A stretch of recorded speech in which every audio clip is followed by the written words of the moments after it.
Hello everyone, welcome to a new language video, and today I'm going to talk about isolated languages, or in other words languages without a family.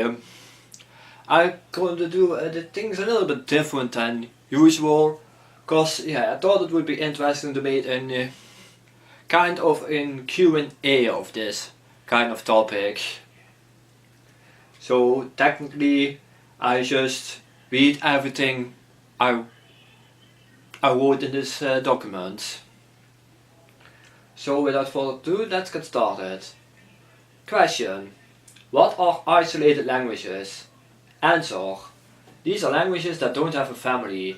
Technically, these are languages that don't come from other ones.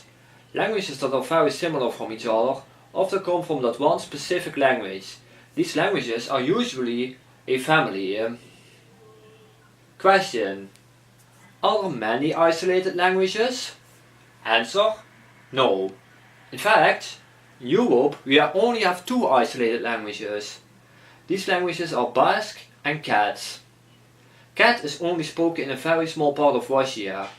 Korean is the most well-known isolated language. Question: how do isolated languages develop? Answer: this is a very good question. Probably as soon as the human find out it could talk, they started to name things, considering the fact that people often behave like parrots as it comes to talking, so that's probably how a new language is born.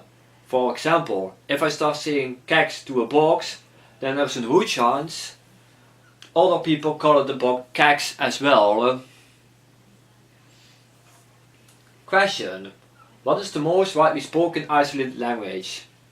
Answer: Koreans, with over 77 million speakers, easily the most spoken one.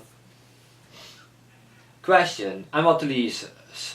Answer: that is the Yakan language, a little language in Peru. It now has only one speaker in the form of the 19-year-old Christina Calderone. However, she refuses to speak and share that language. So as soon as she dies, this language dies too. And question: are there a lot of isolated languages in danger? Answer: since it's so hard to find another speaker of these languages, except from Korean of course, most people just talk in either their official country language or in a dialect. With as consequence that many of these languages eventually die out. A lot of isolated languages are even already dead. Question: but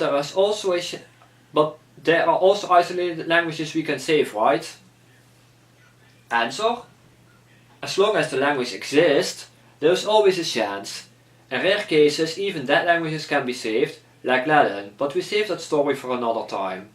However, problem with the isolated languages is that many people have never heard of that language, like Cat, what I mentioned earlier. Also I, myself, had never heard of that language, but luckily for me internet has. A language that is at a saving point now is Basque, with people now learn it as a second language. And this language is also recognized by Google Translate. Question: but why is Greek not an isolated language? Answer: this is because Greek is part of the Hellenic language group, although Greek is the only language taking part in this group. It could be since modern Greek originated from ancient Greek, though the latter has died out, so there's indeed not a single language closely related with Greek. So this one is kind of arguable. Question: are isolated languages hard to learn? Answer: well, since these languages don't have a connection with one another, the answer is yes. Although it must be said that even these languages have loanwords from another language. Korean, for example, has quite some loanwords from Japanese. Question: what if I have more questions that you didn't answer in this video? Answer: feel free to ask a question in the comment section and I will answer it as soon as possible. Just remember to keep it clean in the comment section, otherwise your comment may be removed. With that said, thank you guys for watching and I see you guys next time. So quick video then, but I hope you guys learned something from it nonetheless. So yeah, like I said here, Thank you for watching and see you guys next time.